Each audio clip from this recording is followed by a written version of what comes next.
This morning we're going to go on a journey through hate to love.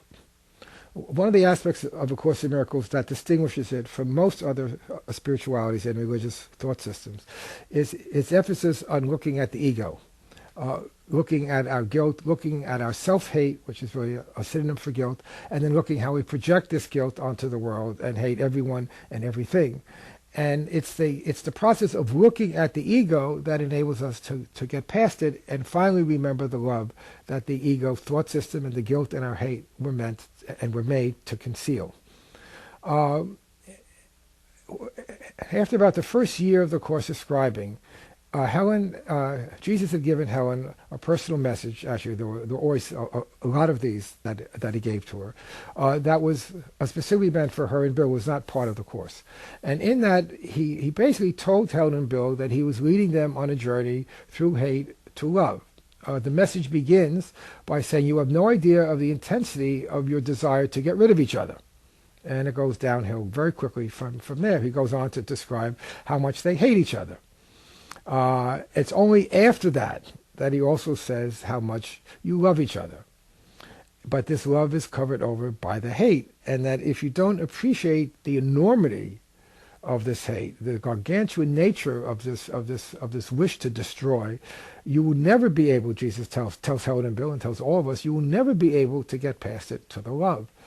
It's the looking at the ego with the love of Jesus beside us that undoes it. When one examines what the ego thought system is, which Jesus does in painstaking detail for us in A Course in Miracles, that we recognize that what keeps the ego thought system going is not the ego thought system, since the ego thought system is nothing. How can nothing be kept going? It's our belief in it, and it's our belief in trying to preserve it. And the way we preserve the ego thought system is we first make it real, then make it so horrifically real and terrifyingly real that we never want to look at it, that we then leave the mind, the wrong mind, which is the home of the ego thought system, and make up a world in which to hide. And that's what we all did collectively as one son of God, and then fragmented ourselves into billions and billions and billions of pieces. And the purpose of all of this is to maintain the illusion that the thought system of the ego is alive and well, and carefully and almost in a sacred fashion preserved in the mind. So the problem was not the ego thought system. The problem is that we chose it and then forgot that we chose it. And the whole point of A Course in Miracles is to help us get back to that choice point, what we at the foundation call decision maker, the decision-making part of the mind, so we can look at what we have chosen so we could choose again. There's a wonderful line that closes chapter 23 where Jesus says, who with the love of God upholding him would find the choice between miracles and murder hard to make.